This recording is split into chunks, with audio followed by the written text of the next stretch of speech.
तो बच्चों हम लोगों ने ओम्स लॉ पे बातचीत की पिछले लेक्चर में, और मैंने एक चीज आपके लिए छोड़ी है, कलर कोड। वो पढ़ाने लिए कुछ है नहीं ऐसा, different colour code different resistance को दिखाते हैं कि भाई, तो वो रीडिंग की जा सकती है। जो अब नेक्स्ट जिस पे बातचीत होनी चाहिए मेरा मानना है वो है temperature dependence of resistance. Temperature dependence of resistivity कर लीजिए। पहले हम यहाँ से शुरू करते हैं, क्योंकि हम इसे कह रहे थे ये कांस्टेंट है, लेकिन तब कांस्टेंट है जब टेम्परेचर कांस्टेंट। रेजिस्टिविटी रेजिस्टिविटी को किससे दिखाया था, याद है?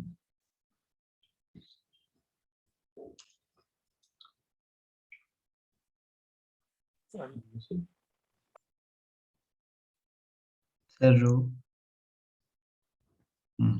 Are equal to rho L upon A होता है ना।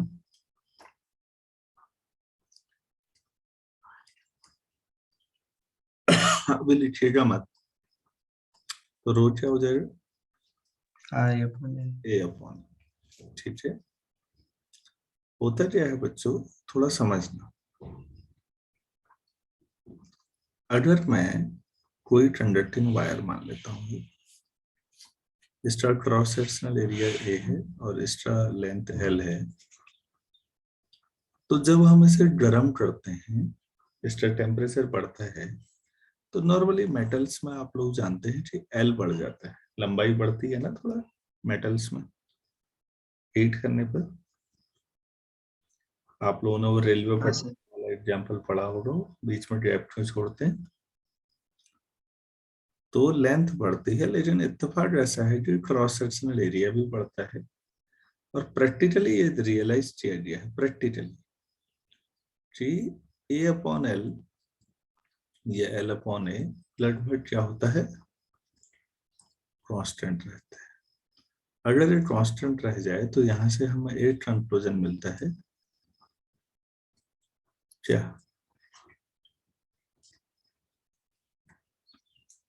कि नॉर्मली जब भी हम किसी कंडक्टिंग वायर का टेम्परेचर बढ़ाते हैं, मैं फिर समझा रहा हूं, तो लंबाई बढ़ती है, थोड़ा सा एक्सटेंशन होगा और क्रॉस सेक्शनल एरिया भी बढ़ जाएगा, एक्सपेंशन होगा। तो व्यावहारिक तौर पर ये देखा गया कि ए और एल लगभग कांस्टेंट रहते हैं, लगभग भी कह रहा हूँ मैं मैथमेटिकली नहीं, फिजिक्स के हिसाब से कर रहा हूँ, थोड़ा एडजस्ट कर लो, अरे ठीक है बराबर ही है। तो फिर इसका मतलब है कि आर और रो एक दूसरे के प्रोपोर्शनल हो जाते हैं उस समय। तो यही डेरिवेशन रेजिस्टिविटी के लिए है और यही डेरिवेशन रेजिस्टेंस के लिए भी हो। क्या इतनी बात समझ में आ पाई पहले? यस चलो, यस सर। एक छोटा सा वायर एल और ए वाला तो ये बनाई दो डायग्राम, तो इतना ही था साइड में छोटा सा, और बाकी मत लिखना, उसके लिए लैंग्वेज में बना रहा हूँ।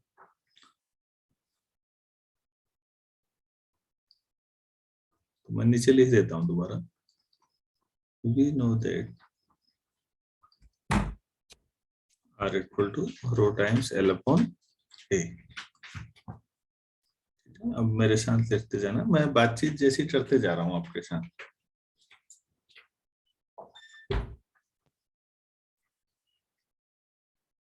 When temperature, देखो बच्चों मैं जो भी लिखा रहा हूँ नॉर्मली वो एक बातचीत जैसी होती है सिस्टम समझाने की, आप उसे रटें नहीं, समझें। अच्छा ये लिखा है तो अपनी लैंग्वेज बना लिया करें। When temperature of the wire is increased,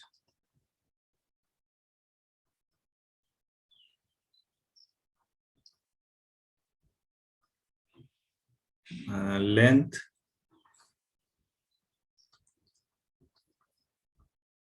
of the wire and its cross-sectional area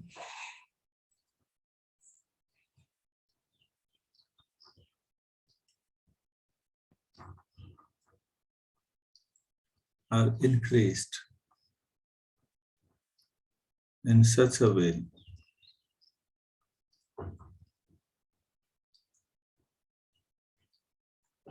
that L upon A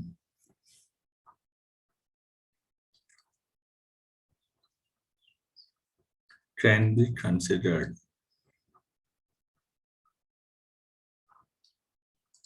constant.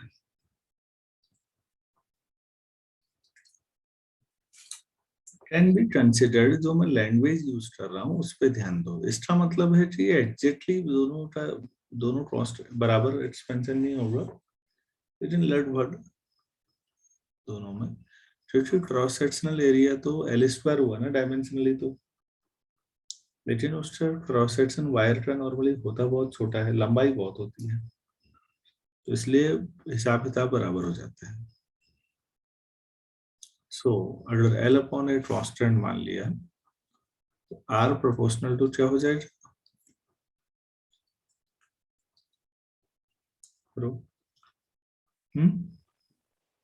Yes. Yes sir. हाँ, अब एक बात बताइए, कोई भी मेटल वायर है, उसको मैंने गर्म कर दिया, तो अभी हम लोगों ने बात की थी कि कोलिजन की संख्या बढ़नी शुरू हो जाएगी, फ्री इलेक्ट्रॉन की एनर्जी मिलेगी तो वो और तेज भागेंगे तो कोलिजन ज्यादा होंगे, तो टाउ बढ़ जाएगा। तो टाउ की वजह से आपको नहीं लगता कि ये फ्री इलेक्ट्रॉन की टक्करें ज्यादा होंगी, तो फ्री इलेक्ट्रॉन आगे बढ़ना कम हो जाएगा? सोचो, एटॉमिक लेवल पे आप करंट किसको कहते हैं? कि आपने कहा कि सर इतने यूनिट टाइम में इतना चार्ज पास हो गया यहाँ से इस सरफेस से, क्यू बाई टी या D Q by D T बहुत कम है, तो यही करंट है। याद है शुरू में डेफिनेशन? इतना यस चार्ज सर। पास हो रहा है। चार्ज पास होने का मतलब, चार्ज क्या पास होना मतलब इलेक्ट्रॉन पास होना, क्योंकि इलेक्ट्रॉन के पास चार्ज है वही लेके जा रहे हैं, कैरियर तो इलेक्ट्रॉन है ना। क्लियर है? तो हाँ सर। हाँ, तो Yes, sir. अगर सिस्टम का टेम्परेचर आप बढ़ा देंगे तो कोलिजन्स की संख्या बढ़ेगी, तो पास होने वाले इलेक्ट्रॉन की संख्या बढ़ेगी या घटेगी? वो तो उलझ जाएंगे टकराने में।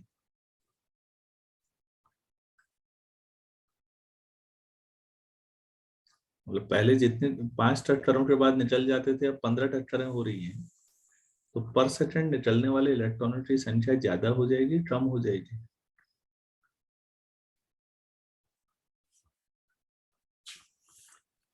Yes. हेलो? वो कम हो जाएगी। तो अगर इलेक्ट्रॉनिक कम पास होंगे तो चार्ज भी कम पास हो रहा होगा, तो करंट घट जाएगी। तो आप ऐसा भी कह सकते हो कि रेजिस्टिविटी बढ़ जाएगी या Yes. रेजिस्टेंस बढ़ी है, तो ये दोनों डायरेक्टली प्रोपोर्शनल तो आप लिख ही चुके हो। तो मेटल्स में टेम्परेचर बढ़ाने पे रेजिस्टेंस बढ़ता है कि घटता है? अगर कभी पूछा जाएगा तो आप वो बिहेवियर इलेक्ट्रॉनिक लेवल पे जाके सोचना।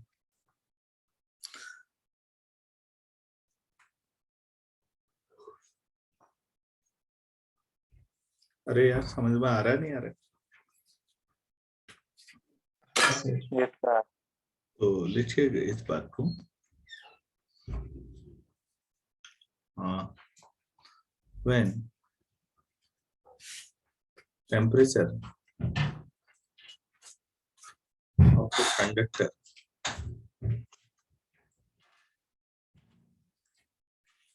is increased,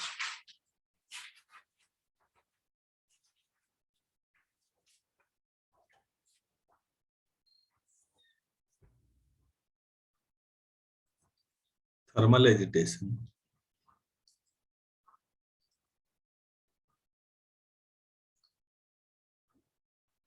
increases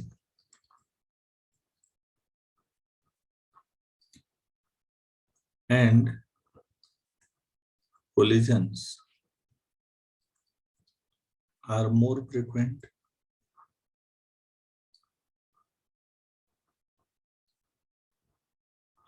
कोलिजन ज्यादा होंगे ना?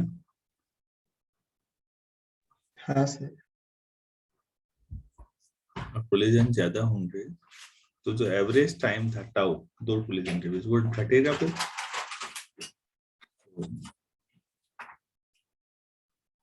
एवरेज टाइम पीरियड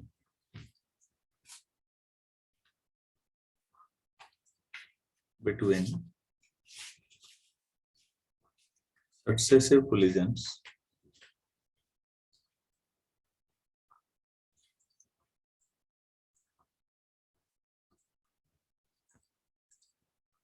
मतलब इसको ब्रैकेट में टाउ लिख देते हैं, डिक्रीजेस, ये टर्म हो जाएगा।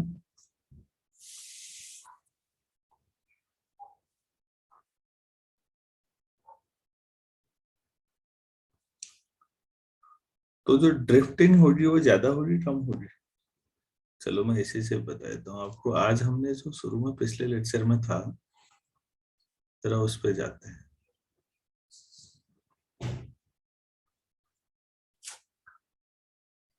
तो हमने बातचीत ही यहाँ लिखा था मैंने, ये रो स्पेसिफिक रेजिस्टेंस है ना, ये है रेजिस्टिविटी। तो rho 2m upon N A square tau है और टाउ कम हो रहा है तो रेजिस्टिविटी क्या होगी? 2m upon N A square tau वाला लेते हैं तो लिखिएगा, सिंस इसको देख लेते हैं यहाँ पर, rho equal to 2n upon क्या था,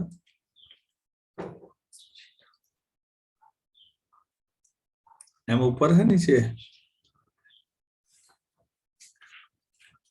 तो ये भाई ठीक है। Yes sir. तो आप कह रहे हैं कि टाउ कम हो रहा है, आपने जस्ट ऊपर लिखा decreases, this implies rho, that is rho मतलब रेजिस्टिविटी,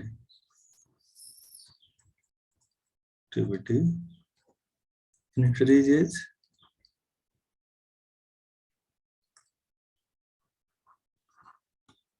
तो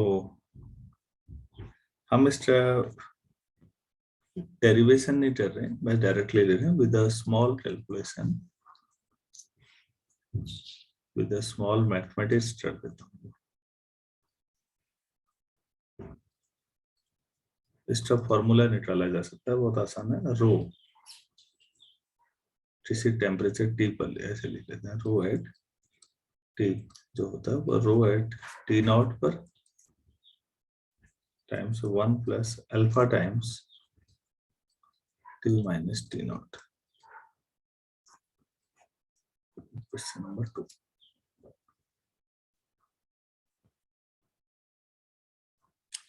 तो ये टी नॉट टेम्परेचर पर और टी टेम्परेचर पर आपने निकाले resistivity,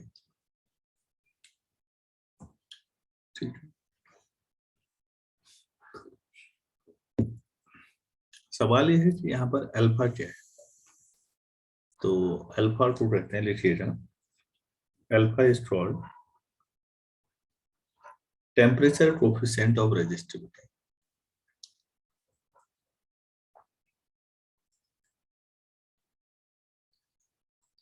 temperature coefficient of resistivity, ये अल्फा का नाम। For metals alpha is positive, ऐसा भी लिख लीजिए।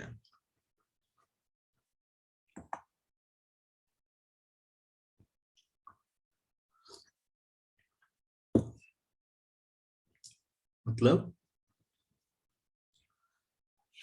अल्फा पॉजिटिव होने का मतलब बच्चों जिसके लिए अल्फा पॉजिटिव होगा उसका टेम्परेचर बढ़ाने पे उसका साइज एक्सपेंड होगा। अल्फा किसी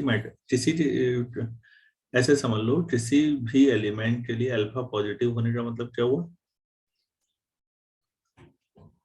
उसको गर्म करेंगे तो उसका एक्सपेंशन होगा। आपको ये लाइन पसंद आ रही है, अपने हिसाब से लिख लीजिए। If alpha is positive for some element, it means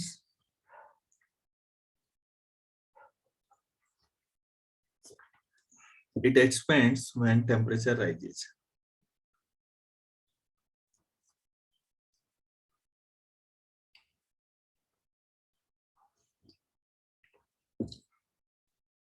बाद में हम लोग पढ़ेंगे बच्चों, जो सेमीकंडक्टर होते हैं उनके लिए अल्फा नेगेटिव होता है। आप अभी लिखना चाहो कोई वैसे इंफॉर्मेशन है। अब सेमीकंडक्टर आप प्योर फॉर्म में तो कहाँ ला पाएंगे, काफी हद तक आप कोई पॉलिथीन को देख लीजिए, प्लास्टिक, उसमें हम मानते हैं कार्बन बहुत ज्यादा होता है।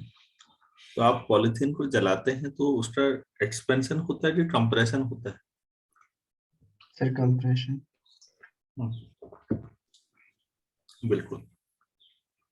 तो ये समझने का तरीका है कि सेमीकंडक्टर के लिए अल्फा क्या होता है,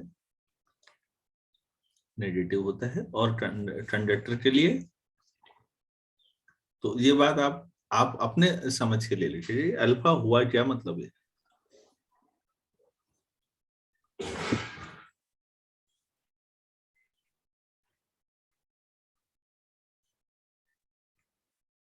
ये ठीक है।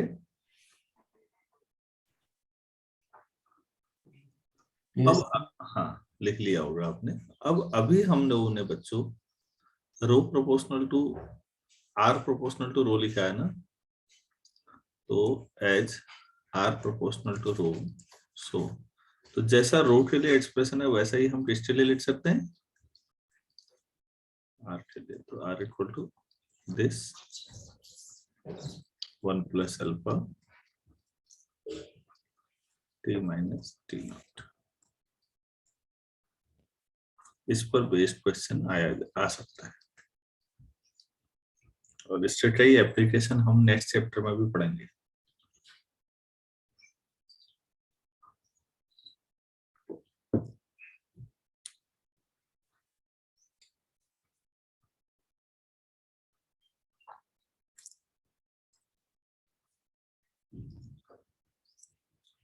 यहां तक क्लियर हुआ या नहीं हुआ?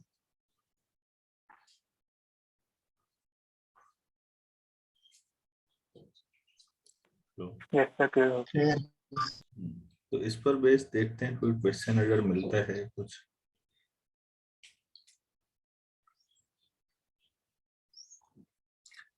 अब यहाँ पर आप देख रहे होंगे टेम्परेचर बढ़ाने पर रेजिस्टेंस बढ़ता है, टेम्परेचर घटाने पर रेजिस्टेंस घटता है। तो एक चीज में थोड़ा सा बताना चाहूंगा। आपने वर्ड तो बड़ा सुना होगा, हाँ, लेकिन इसको मैं लिखा नहीं रहा हूँ। आपके लेवल पे नॉर्मली इससे रिलेटेड ज्यादा नहीं होता। होता क्या है, अगर टेम्परेचर बहुत ही कम कर दिया जाए, ये थ्योरी है, हाँ, कम करना इतना आसान नहीं है टेम्परेचर, तो रेजिस्टेंस भी क्या होगा,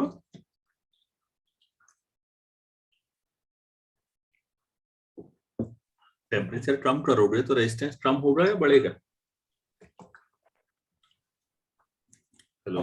सर कम होगा। तो रेजिस्टेंस कम होते होते अगर ऑलमोस्ट टेंडिंग टू जीरो हो जाए बच्चों, तो कंडक्टेंस बहुत ज्यादा बढ़ जाएगी फिर, क्योंकि विरोध तो है ही नहीं अब। और वो इतनी ज्यादा कंडक्टिविटी हो जाएगी कि आप उसे सुपर कंडक्टर कह सकते हैं,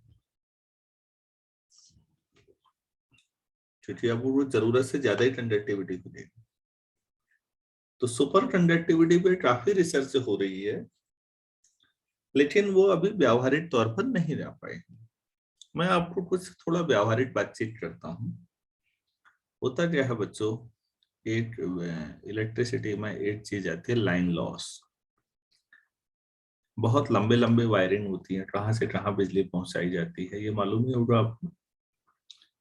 जी, बिजली का प्रोडक्शन कहीं होता है और बिजली सप्लाई जो होती है बहुत दूर दूर तक होती है। भारत में बिजली कौन बनाता है जानते हैं आप लोग? सबसे ज्यादा बिजली बनाने वाला भारत सरकार बन रही है, वो तो सभी को डील करती है। सबसे ज्यादा बिजली कौन बनाती है कंपनी?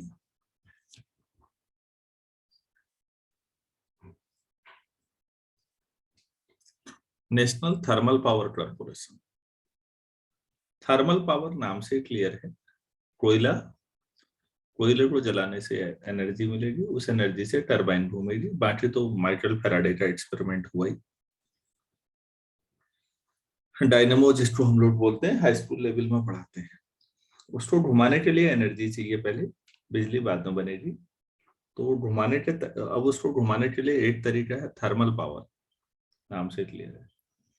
प्रॉब्लम क्या है थर्मल पावर के साथ? कोयला इतना ज्यादा जलेगा तो पॉल्यूशन की दिक्कत आती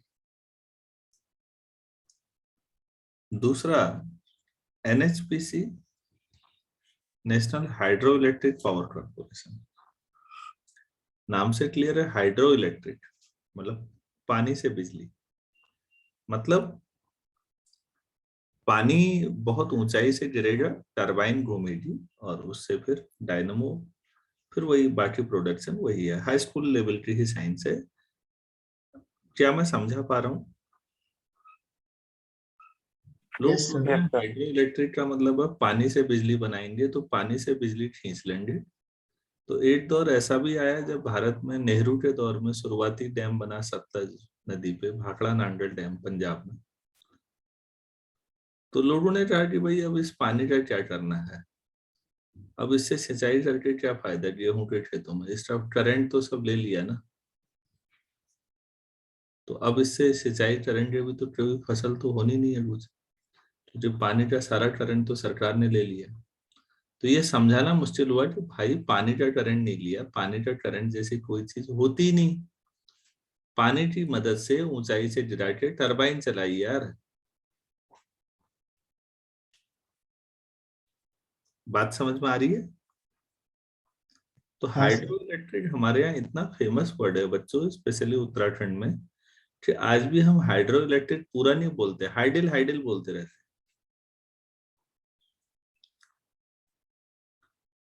तो जो हम हाइडल बोलते हैं वो हाइड्रो इलेक्ट्रिक की वजह से बोलते हैं।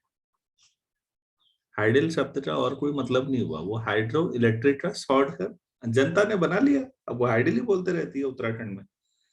तो उत्तराखंड वाले सोचते हैं कि बिजली वालों को हाइडल वाला बोलते हैं। अरे भाई ये तो हाइड्रो इलेक्ट्रिक से बनी है, अगर ऐसा थोड़ी एनटीपीसी वालों को क्यों बोलोगे हाइडल वालों, वो तो थर्मल पावर से बनाते हैं। उसके अलावा बच्चों, अब प्रॉब्लम क्या है हाइड्रो इलेक्ट्रिक के साथ? जो बड़े डैम है बच्चों उनकी इकोलॉजिकल प्रॉब्लम्स, बाकी बहुत सारी और दिक्कतें हैं। दूसरा, पानी कम होते जा रहा है, उतना है नहीं। तो हम nuclear power corporation of India का काम देख रहे हैं, न्यूक्लियर एनर्जी, न्यूक्लियर फिजिक्स थोड़ा आगे देखेंगे तो न्यूक्लियर एनर्जी पे काम बताएंगे। अब इसके अलावा सोलर और विंड एनर्जी आप लोगों ने नाम सुने होंगे, आजकल ज्यादा चर्चा में है कि हम इससे ले लें और विंड से ले लें, तो उनकी अपनी अपनी दिक्कतें हैं। विंड टरबाइन बहुत बड़ी बड़ी जब चलाते हैं तो उनसे उस एरिया के जो पक्षी हैं बेचारे मारे जाते हैं, क्योंकि टरबाइन जब बहुत तेजी से घूमती है ना, तो चिड़ियाओं को दिखती नहीं कि ये घूम रही है दूर से, क्योंकि पंखा बहुत तेज घूमता है तो हम भी आइडेंटिफाई नहीं कर पाते ना। अब वो बेचारे तो अबोध जानवर है। तो ये देखा गया है कि विंड टरबाइन की वजह से बड़े एरिया में पक्षी मारे जाते हैं, कट जाते हैं वो उनके ब्लेड से, उनको दिखता ही नहीं है। इकोलॉजिकल डिस्टर्बेंस से नई तरह के आने लगते हैं। तो हर एक की अपनी अपनी दिक्कतें हैं। खैर, अब दूसरी बात पे मैं आ रहा था, लाइन लॉस। बच्चों जब बिजली का जो उत्पादन होता है ना, वहां से जो लाइन लॉस है, इस पे हम बाद में काम करेंगे अगले चैप्टर में। तो आप देखेंगे कि लगभग 40 से 50% बिजली का उत्पादन जो होता है वो लाइन लॉस में बर्बाद हो जाता है, ट्रांसमिशन में बर्बाद हो जाता है। अच्छा, मैं एक चीज और बता दूं, ट्रांसमिशन ये कंपनियां नहीं कर रही है, बिजली बना रही है। ट्रांसमिशन के लिए भारत सरकार ने एक अलग कंपनी बनाई है, power grid corporation of India.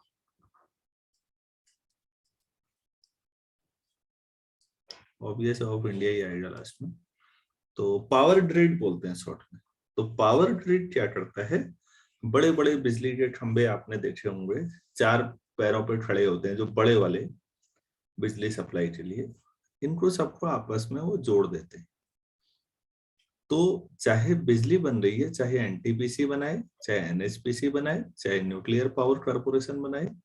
अभी न्यूक्लियर पावर कॉर्पोरेशन ज्यादा बिजली नहीं बनाता, 3-4% बिजली है उसके द्वारा अभी भारत में। सोलर विंड कहीं से भी बने, उस बिजली को ग्रिड में सब डाल दो, फिर वो कहीं भी ट्रांसफर हो जाएगी। तो पावर ग्रिड का काम बिजली बनाना नहीं, बिजली का सप्लाई करना है। क्या ये समझ में आया? हेलो? Yes sir.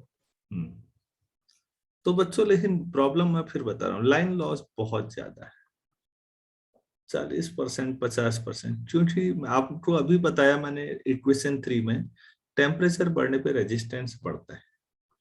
अभी मैदानी क्षेत्रों में कितनी गर्मी पड़ रही है, आप सोचो। उसी समय बिजली चाहिए, उसी समय ज्यादा टेम्परेचर होगा, टेम्परेचर होगा तो रेजिस्टेंस ज्यादा होगा या नहीं? ज्यादा रेजिस्टेंस हो जाएगा तो बिजली ज्यादा पहुंचेगी, कम पहुंचेगी? हाँ, प्रॉब्लम दूसरी तरह की है यार। अच्छा, इसके अलावा बच्चों, भारत में बिजली चोरी बहुत ज्यादा है, बहुत बड़े पैमाने पे बिजली चोरी है। हमारी जो एनर्जी यूनिट्स हैं, ये जो जो कंपनियां बिजली बना रही हैं, एक तो इनका एफिशिएंसी लेवल बहुत खराब है, उसके बाद लाइन लॉस है, फिर बिजली की चोरी बहुत बड़े लेवल पे है। ऊपर से हमारे देश ने क्या किया है जी, जो दे सकते हैं बिजली का बिल, उनको बिजली फ्री दे रखी है। हमारे नेताओं को, मंत्रियों को, बड़े अधिकारियों को, हाइडिल वाले जितने हैं हमारे बिजली विभाग के कर्मचारियों को। तो आप पूरा पढ़ेंगे तो आपको लगेगा 80% से ज्यादा बिजली तो बर्बादी की तरफ है, तो बाकी 20% के लिए तुम्हें इतना बिल देना पड़ता है। तो कोई बहुत अच्छी हालत नहीं है बिजली।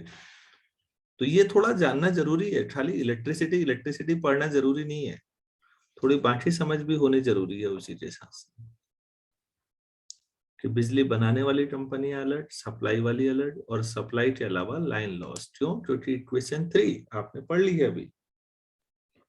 और यहीं पर सुपर कंडक्टर, अब सुपर कंडक्टर आप कह रहे हैं टेम्परेचर 0 की ओर ले जाएंगे।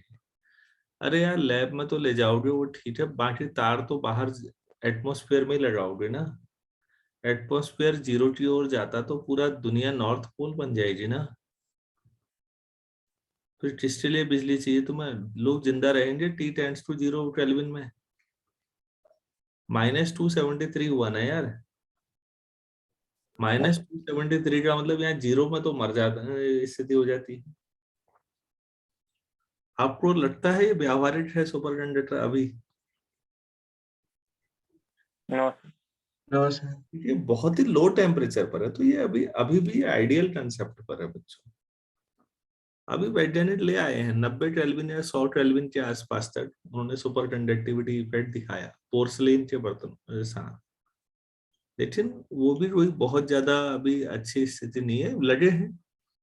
हाँ, अगर सुपर कंडक्टिविटी नॉर्मल टेम्परेचर पर हम शो कर पाए कभी, तो ये मान लो लाइन लॉस ने बचा दिया, तो इतनी जितनी बिजली हो रही है ना, यही सरप्लस हो जाएगी, यही बिजली से लाइन लॉस बच जाएगा और हम बहुत बेहतर स्थिति में हो जाएंगे। तो बिजली का उत्पादन बढ़ाने के बजाय हम इस पे भी ध्यान दे रहे हैं कि इस जो ये बर्बादी हो रही है कैसे रोकी जाए। क्या थोड़ा सा आइडिया दे पाया मैं? यस। अच्छा, तो ये थोड़ा सा इलेक्ट्रिसिटी की रेजिस्टेंस के बारे में था। जो नेक्स्ट टॉपिक है, मैं आज तो नहीं शुरू करूंगा, और वो बहुत महत्वपूर्ण है, बैटरी और इलेक्ट्रोमोटिव फोर्स। ईएमएफ होता क्या है बेसिकली, और ईएमएफ और पोटेंशियल डिफरेंस में क्या अंतर है, ये बहुत महत्वपूर्ण है। इलेक्ट्रोमोटिव फोर्स क्या होता है, क्योंकि ये समझ में कम आता है बच्चों को, जो सवाल हो जाते हैं। तो नेक्स्ट लेक्चर में कल हम बात करेंगे इस पे। अब आज इतना ही करते हैं, आप लोगों को भी स्कूल जाना होगा, तैयार होइए। और शाम को हम कितने बजे? 7:30, हाँ, करते थे मैथमेटिक्स के लिए। ठीक, ओके सर। हाँ sir, thank you sir. Thank you. हाँ जी।